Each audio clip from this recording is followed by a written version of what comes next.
Дистрикт Цивил прес студио интервју на Зоран Иванов со Гоце Михајловски. Гоце Михајловски, новинар, уредник, главен уредник и одговорен уредник од Весникот вечер преку телевизија А1, па телевизија 24, сега телевизија Канал 5.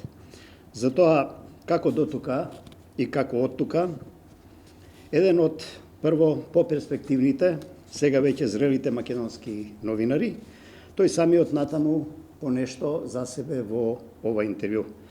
Гоце Михајловски, добре дојдевте во Дистрикт на Цивил прес студио. Добро, добро. Зоран, Како? ми е чест што ме покани, што мислиш дека можам да кажам нешто паметно? Добро, да не ги трошиме минутите на мене, ова се ваши минути. Како од репортер до во неколку наврати главен одговорен уредник? Па, ја можеби сум еден од последните генерации кои го изедов целиот пат од скопска рубрика до главен уредник. Не е како од денес, на днешниот време многу брзо напредуваат новинариве. Да, многу брзо на 23-4 години стигаат до надворешна политика. Јас почнав во време, не во вечер, 2005 година, бев се уште студент и студирав политички науки. Јас сосем случајно влетав во новинарството, имав повеќе слободно време од тоа што ми требаше додека студирав. И почнав во време, тогаш таму беше екипата на Ѓорѓи Барбаровски и на Александар Дамовски, таа на екипа на Дневник, која тогаш скоро го формираше тој весник. И имав среќа да почнам таму да го учам занаетот. На добра новинарска база. Да, во редакциски услови да го учам занаетот и почнав во скопска рубрика, потоа ме префрлија во Црна хроника и потоа следеше се понатаму. Од Црна хроника до главен уредник. Да, теоретскиот дел тука морам да споменам дека многу научив од книгата на Бранко Геровски. Јас сум новинар, чинам дека се викаше. Тоа ми беше теоретската подлога. Веднаш кога појдов, Барбаровски ми ја даде, рече, прво ова книга да прочиташ, па ќе дојдеш за една недела и ќе почнеш да работиш. Од Сергеј Лукач не сте читале ништо? Вие младите од Михајловиќ, од... Види, за мене новинарството секогаш било вештина. Ја дури се чудам зошто има факултет за новинарство. Дури немам никако што против тие што студираат новинарство, но сепак е вештина. Ја таму научив да пишувам. Тоа превртена пирамида, правилата кои што како зошто. Добро, може ли да дефинираме во македонското новинарство има новинарство и појави на антиновинарство, ако на тоа некако целите? Некоја нема дефиниција? Нема дефиниција, се е новинарство. И тоа што тие го работат е новинарство, според нивниот поглед на работите е новинарство. Сега... Михајловски, ковидот ве измести и вас лично, и семејно, травматично. Вие нешто јавно настапувавте, ве прашува и колеги новинари, дававте и свој исказ, и своји емотивни изјави и така натаму, поминавте низ травми. Се уште дури во медицинската фела некој не верува дека има ковид. Има ли ковид? После се што се случи во овие 2 години, да тврди некој дека се уште нема ковид, мислам е апсурдно да се зборува сега. Тоа мислам не заслужува воопшто внимание да се посветува да се докажуваме дали има ковид.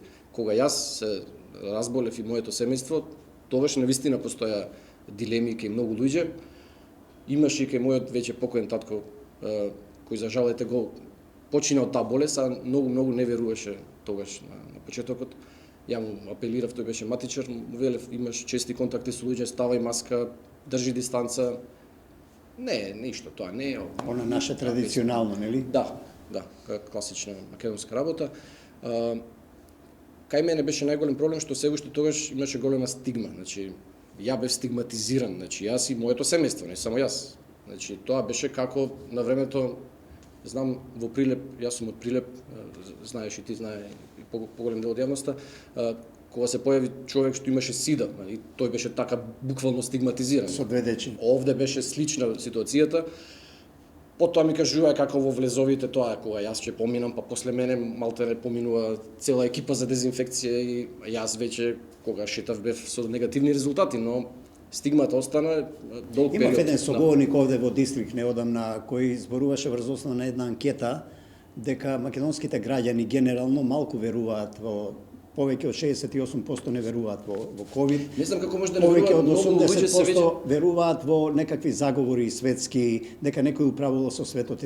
Што ни се случува со македонската јавност? Ја мислам нема денес човек што не познава некој од своето блиско обкружување, дали е роднина, дали е комшија, да нема некој заболено и починато дури, имаме скоро 8-9 илјади починати луѓе од овој вирус. И како може до ден денешен никој да има се уште луѓе што нема да веруваат? Сега теории на заговори, има теории на заговори, ги има секаде. Зоран, значи не треба да си нешто да мислиме дека сме ние посебни тука, особено на Балканов. Па гледате во Хрватска што се случува, какви има протести дури насилни. Има антиваксери секаде. Протестите се поради мерките рестриктивни, а не поради неверување главно во ковид. Па има и против заложбите на државите за задолжителна вакцинација. Тие протестираат бидејќи им бараат сертификати за да посетуваат. Луѓето не сакаат, има луѓе што не сакаат да се вакцинираат. Да. Добро, не сме Северна Кореја, нели, овде во Европа. Ајде да се вратиме на твојот, нели, на вашиот терен, на новинарството. Се согласувам, за некои професии можеби не треба факултет, за некои професии треба вештина и знаење, но подлогата е многу важна. Ти недостасува ли сега, или Гоце Михајловски, ви недостасува ли теренот? Повеќе сте во редакција, во студио, управувате, уредувате, водите емисии. Го заборавивте репортерството? Не го заборавив, ми недостига, навистина немам едноставно време и обврските ми се од поинаква природа, од поинаков вид, инаку теренот е убаво искуство, се среќаваш со колеги, ги гледаш настаните од лице место, не мора да чекаш во редакција да ти ги прераскажат или да ги гледаш на телевизија. Ми недостига, но тоа е тоа. Почнавте во Весник, спомнавте разликата телевизија, Весник. Разликата е огромна. Која е посилна школа? Дефинитивно Весникот, значи секој што имал среќа е да кажам да помине низ Весник, прво е многу пописмен новинар, бидејќи ќе знае како изгледа една нормална реченица граматички со подмет, прирок и се што треба. Јас кога отидов во А1, споменавте, се чудев како колегите пишуваат со големи букви, значи текстовите ги пишуваат со големи букви. Како со големи букви? Знаете во Весник, научени сте, бидејќи знаете дека веднаш по тоа лектор ќе го чита тоа што сте го напишале, па ако немате запирка ставено каде што треба и точка, а не пак да имате некој Ќе ви забележат младите колеги кои ќе се вратите сега во редакција после ова, но јас сум сведок на времето и во македонската телевизија, во македонското радио, како и во Нова Македонија вечер, нели? Се можеше да помине низ лектор, се можеше да биде чисто литературно македонски, инаку не поминуваше во јавност. Ги нема тие работи за жал, да, ги нема. Потоа имав среќа да поработам малку и во Фокус, по затворањето на А1, работев и имам искуство и во тој дел и во неделникот и во дневниот Фокус. Така што тоа е во секој случај и поинакво новинарство и многу ми користеше мене за потоа во телевизиското новинарство. Како ве примија колегите во Канал 5?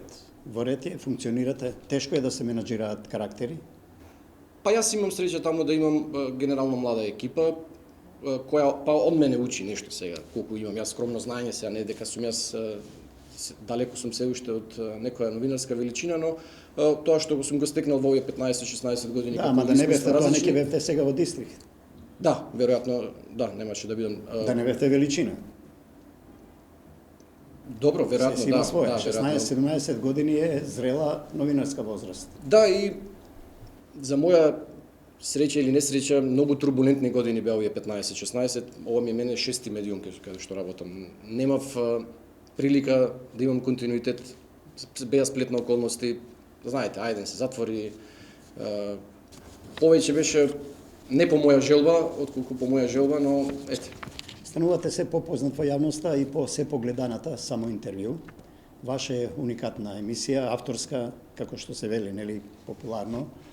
Тоа е привилегија на одговорниот уредник да може сам да си креира, да си постави, да си закаже термини и да си учествува, или е тоа дел од генералната уредувачка политика и од рейтингот на Гоце Михајловски како новинар воопшто? Само интервју дојде по моја идеја беше и иницијатива, но беше прифатена, се разбира, од менеджментот и е дел од целокупниот концепт. Тоа е како автономна емисија во рамки на самовистина. Таму беше веќе постановено. Дистрикт некако. Беше само вистина како емисија, беше попрепознатлива и се уште е по жестоките дебати што ги има во неа, но се случуваше да има и понекогаш интервјуа во самата емисија и ја мислам дека во тој сегмент сум подобар во однос на дебатите, мислам, тоа е моје мислење, го прифатија и од менеджментот. Се трошат брзо се трошат гостите? Па ние сме мала земја, кај нас генерално принципот на во мојата емисија викам луѓе што нешто значат, се некакви decision makeri во нашето општество, од кои нешто зависи. Немаме многу, но ги имаме доволно за да човек направи 50 на емисии во годината. Така, сами ги избирате гостите врз основа на актуелноста, според барате актуелноста на дозвола моментот. од менаџментот, од Па, собствеништвото. се консултираме, да, си имаме Хиерархијата си имаме, функционира. да, си имаме колегиуми, координации, нормално. Канал 5, одговорен уредник. Како се гради денеска во еден медиум, еве конкретно во вашиот уредувачката политика?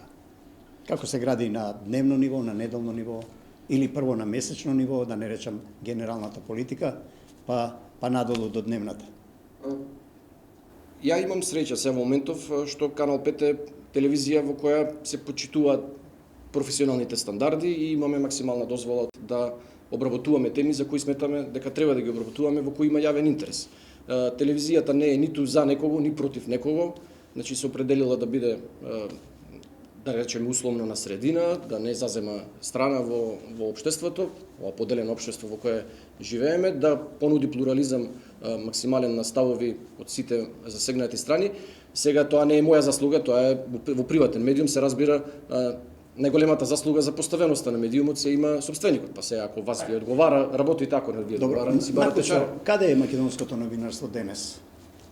Па во однос на тоа каде беше, Се расте ли? па расте во однос на тоа дека го допревме нотот пред неколку години, не треба да заборавиме дека во однос на слободата на говорот бевме навистина во многу незавидна ситуација.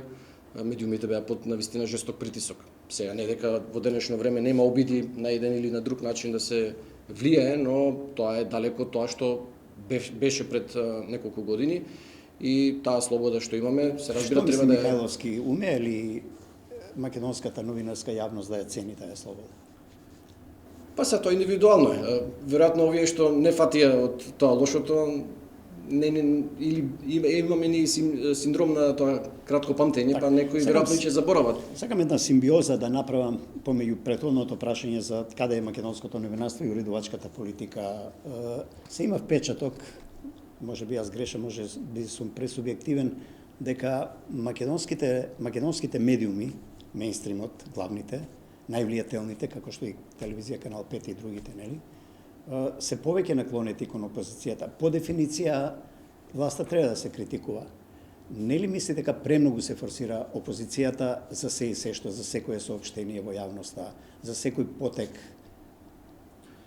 Тоа доаѓа од потребата за балансираност, да ги има, како што реков, сите страни условно во општеството. Сега опозицијата е сепак важен дел од политичкиот систем во секоја демократска земја и нивното мислење, мислам јас и генерално нашата телевизија секако дека заслужуваат гледачите да го слушнат. Зборот ми е, ме разбирате добро, нели мисли дека опозицијата или воопшто па и власта позиција не ја диктира агендата опозицијата. Ги користат и ги злоупотребуваат медиумите многу често за некоја своја има промоција обиди, или критика. Апсолутно, тие си гледат Моето нивните генерално интереси. прашање како колега е зошто генерално не се одгласуваат експерти преку медиумите да објаснат некои владини мерки, току опозицијата е таа, некој портпарол или некај премиер иден или нека е шеф на опозиција, кој за сите прашања што се покренуваат стручни во власта, во владата, има свој суд. Имаме и експерти. Ние ги снимаме и експертите, правиме анализи, но имаме и опозицијата, ако има став, нормално дека ќе го пренесеме. Ако има и власта став, го пренесуваме и тој. Не дозволуваме, значи има обиди, се разбира, секоја политичка партија се обидува да наметне наратив, да наметне агенда во општеството, но нашата уредувачка политика, барем тоа што јас го работам и моите колеги таму, е да тргнуваме само единствено од јавниот интерес. Значи ги обработуваме темите од аспект на јавен интерес. Значи ако сметаме дека има злоупотреба на институција, ако има злоупотреба на јавни пари, ако има злоупотреба на судство, на полиција, на целиот систем. Ако има корупција, било какви индикации, мислам дека нашата улога како watchdog, како куќе чувар на демократијата, медиумите е основна функција. Локалните, што се случи да го фатиме малку оној новинарско-аналитичкиот дел. Ниедно испитување на јавно мислење не покажа резултати како што се покажа прво околу излезноста и второ околу резултатите. Што се случи низ аналитичката призма на Михајловски, на локалните, таква дисторзија према власта? През панскиот, рецидивите, односите со Бугарија, внатрешната политика, нереализирани ветувања, премалку спомнавте дека медиумите имаат слободата. Недоволно, нели? Што се случи сега, тоа е повеќе, можеби, прашање за некои од политичките аналитичари. Сега аз како новинар можам да кажам своје мислење. Овие прашања вие им ги поставувате на вашите Да, ги поставувам во само интервју. Ги поставувам бидејќи јавноста сака да ги слушне нивните одговори. Сега моето мислење не знам колку е релевантно и важно по однос на ова, но имаме. Имате влијание во јавноста, секој мислење ваше е важно. Се разбира, не може да се даде конкретен одговор дека преспанскиот договор е главната кривица за резултатот или неработењето на градоначалниците или лошото работење на владата или преговорите со Бугарија. Веројатно тоа е резултат на повеќе околности од повеќе работи, но како и да е, мислам дека власта свати дека веќе има Така. жолт картон, како рече за. Како граѓанин, еве и како скопјанец, нели? Не поминае 100 дена од изборите или поминае. Тука сме негде. Уште малку. И има Михајловски свој суд за градоначалничката на Скопје. Но многу е присутна, како тема е присутна во јавноста. Да, бидејќи некако има некој спор старт, но мислам дека е се уште рано да дадеме некој конечен суд во однос на тоа каков градоначалник ќе биде. Веројатно доколку по 6 месеци би разговарале, веќе ќе можеме да имаме некои индикации. Неодамна напишав еден пост, што морам да признам е и меѓу поводите што еве денеска јас и вие разговараме за Сдруженијето на новинарите. Се подготвува ново собрание редовно или треба да биде за една година. Има некое барање за воредно? Нема. Тоа беше ми се појави на Facebook, нели тоа ве потсетува ако сте објавиле нешто пред годините и така се случи. Тоа ми се појави наутро, дека пред 3 години сум напишал некој статус и тоа ме инспирираше да го напишам тоа. Има редовно собрание, ако не се лажам, во декември 2022. Што сте напишале пред 3 години?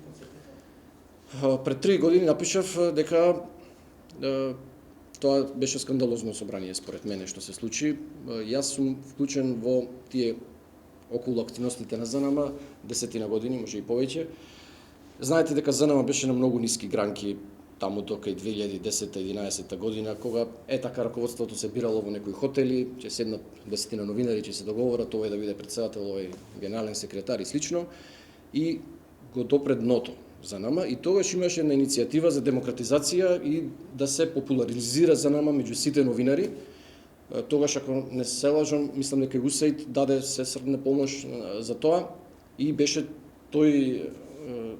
тоа собрание на саем организирано.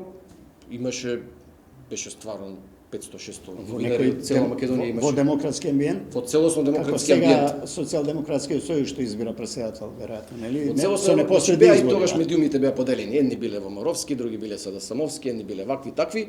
Тогаш на тоа собрание целта беше сите новинари да дојдат и на демократски начин да изберат. На самото собрание можеше новинар да се зачлени. Значи доволно ви беше да имате лична карта и да имате прес-картица, дека работите како новинар, и веднаш да ви дадат членска книжка од ЗНМ и да гласате.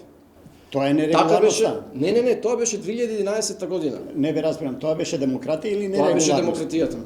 Значи беше целосно транспарентно и отворено, целта беше колку што може повеќе луѓе да се ангажираат. Се одеше по сите медиуми да се алармира кај новинарите, да се подигра нивната свест дека е важно да бидат вклучени во Сдруженијето. Тогаш Насер Селмани покажа амбиција да биде лидер. Тој дел од нашето пошироко, да речам, друштво новинарско беше.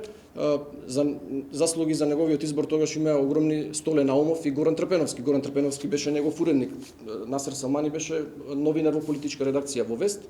Не беше нешто многу популарен меѓу новинарите, но покажа амбиција, човекот си беше сосем во ред и си го оправда својот мандат.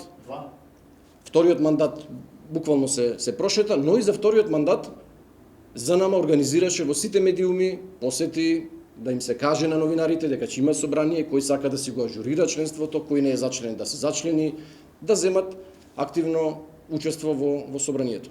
И што се случи кога заврши вториот мандат на Насер Селмани? Јас бев член на управниот одбор во тој втор мандат за време на Насер Селмани. И веќе, знаете како вика нашиот народ, дајте му на човек власт да видите каков е, така се случи и со него.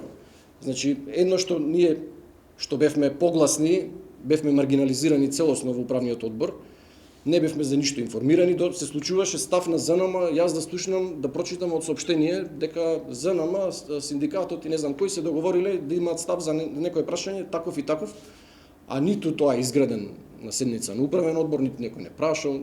И знаете како ве доведуваат во ситуација да треба да се оградуваат од сопственото здружение. Не сум доволно упаден според статутот.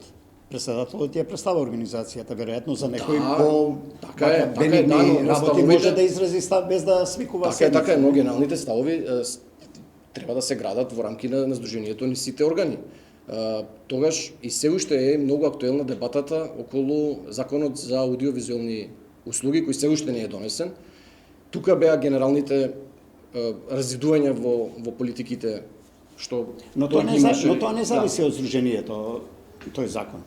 Па не зависи, но мислењето на здружението зависи многу, особено за нама е здружение кое е 70 и кусур години, многу релевантно и влијателно и во меѓународната јавност и кај нашите политички елити. Секогаш кога се прави некој закон од оваа сфера, мислењето на ЗНМ се смета за многу важно. И не е се едно како став има ЗНМ. Процесот е запрен во собрание, не е сега ЗНМ во прашање околу и националниот тоа очигледно сервис, им одговара на сите во сервис држава, и како што гледам, ни на агенција. ЗНМ им смета, ниту на политичките партии, ни на власт, ни на опозиција, како да има некој консензус дека ова статус кво е добро за Не, сите. веројатно блокирано собранието, комисијата не функционира, не може да се изберат органи нови луѓе и така натаму. Ја не знам до кој има мандат. Тоа е со години веќе, да. Ако сакаат најдуваат начин да Што е конкретно, не ве разбрав најдобро и за гледачите и за колегите веројатно ќе гледаат, што конкретно на Гоце Михајловски и на истомислениците во Новинарската фела околу здружението му пречи во моментот? Значи не ве да раскажав приказната што се случи. Значи кога дојде второто собранието кога заврши вториот мандат на Насер Селмани, требаше да се организира собрание. И наместо да се продолжи демократската пракса од претходно, да биде тоа во една навистина убава демократска атмосфера, транспарентно, се донесе одлука 10 дена пред собранието да не може да се ажурира членство. Значи цела група на новинари, цела плејада на новинари не може да учествуваат на собранието зашто се донесе одлука да не може да го ажурира членството. За да не знам, за злото да не влезе во ЗНМ да го превземе, не знам како. 10 дена тоа е некој легитимен, нели, грейс период. Па го немало претходно. За да може не да се важи направат да се направи и така натаму, тој избирачкиот список така функционира. Се знае кога се затвара, нели? Да, но претходните искуства беа поинакви. Мислите дека подобро е на самото место на гласање да се За мене најдобро тие што се навистина новинари и на самото собрание да може да се зачленат. Мене ми е најспорно кој се е член. Значи ние не знаеме Зоран Иванов кој се е член на тоа здружение на новинари денес. Се фала дека има 830 члена. 830 члена, јас од моето обкружување знам многу новинари што не се членови на ЗНМ. За тие што вели дека се новинари, добри, стари новинари, познати така, што чекаат избори за да се зачленат, зошто не се членови? Па тоа треба ЗНМ да си го постави тоа прашање, зошто се пасивизирани новинарите, зошто тоа здружение се претвори во една елитно друштво таму на некои луѓе и обичните новинари, обичните во наводници се разбира, нашите колеги кои секојдневно ја работат оваа работа се многу далеко од тоа здружение. А зошто треба да си го постави тоа прашање ЗНМ? Каква е сега ситуацијата? Не знам каква е сега ситуацијата, јас за тоа барам само транспарентност. Значи прво и основно треба да се објави кои се членови на ЗНМ, да видиме, значи ние не знаеме по кој основ се станува член, значи според тоа што ја го имам како сознание, има членски карти, имаат и луѓе што не само што работи во медиумите кои немаат врска со новинарство и работи поврзани со новинарството, туку има и луѓе прво кои се новинари. Значи дали на секој што има портал во Македонија му се издава членска карта.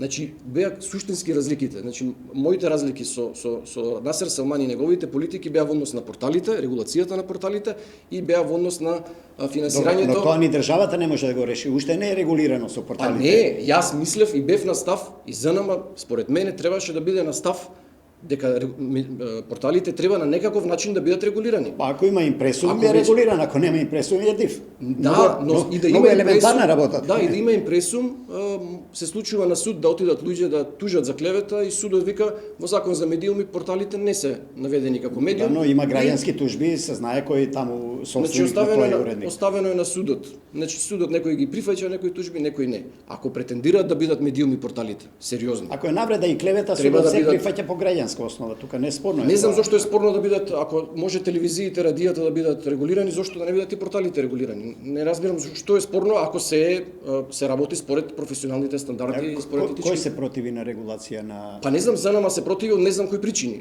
За време на Груевски се противеше ЗНМ од причини што тоа било единствениот простор за слободна мисла во ред. Може држеше тој аргумент тогаш. Ја не знам зошто држи денес тој аргумент кога живееме во време кога социјалните мрежи, 95% да, Facebook, Instagram се значи, тие социјалните простори мрежи и за порталите слобода. и сам знаеш и сите истражувања покажуваат дека 95% од лажните вести со кои се бориме денес и пандемијата ја споменавме и се, знаеш ни што се поминуваме, 95% извор на лажните вести се социјалните мрежи и порталите.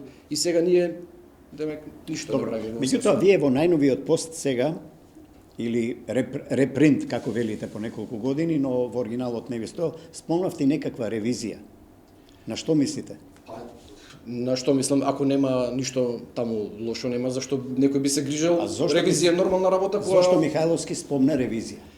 Па зашто мене ми е навистина чудно зошто некој па толку му е битно да биде функционер во ЗНМ. Тоа ако е само здружение на новинари, не знам што толку па се тепаат да бидат функционери во тоа ЗНМ.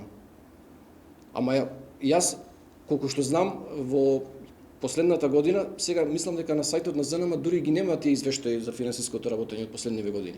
Ако не се лажам, последниот е 2017-2018, па некаде буџетот е околу 200.000 евра годишно. Значи 4 години се некои 700-800.000 евра буџет на Сдруженијето на новинари, кој знае како се троши само раководството на ЗНМ. Добро, но... Јас како член на управен одбор не знаев како се трошат парите, на пример. А може да замислите обичен член на ЗНМ или човек па што не е член на ЗНМ. Па добро, Тие има информации органи, се- има управен одбор, има Па има органи, има надзорен одбор. јас бев во еден тие органи и ви кажувам дека Добро, но не ништо сте тоа се сме обратиле до надзорниот одбор, веројатно, поради процедурата. Во ред, ако е се чисто, не гледам зашто некој би се потресувал во врска со тоа. Да. Ме заинтригира поводот да го спомнете терминот ревизија. Па мислам дека тоа е здраво да се новинарската направи- чаршија нешто зборува. Ајде малку манда да Не, дали зборува новинарската чаршија, но ви кажав, таму има буџет од 200.000 евра кој се троши секоја година. Сега тие пари треба да видиме кај завршуваат. Има ли Мислам го, дека не е ништо има ли го спорно. Сдруженијето подпорен фонд како некогаш за новинари кои остануваат без работа? Па ја немам месец да стушното се дека на скрпат и некој му така се натаму? помогнале. Немам стушното. Амбиции за ЗНМ? Гоце? Немам, не, воопшто немам. Имам премногу обврски Но и без добро, тоа. ако Јас само сакам Сдруженијето ако да се врати некој на новинарско патеките. друштво излобира за Гоце, би се нафатил? Не би се нафатил.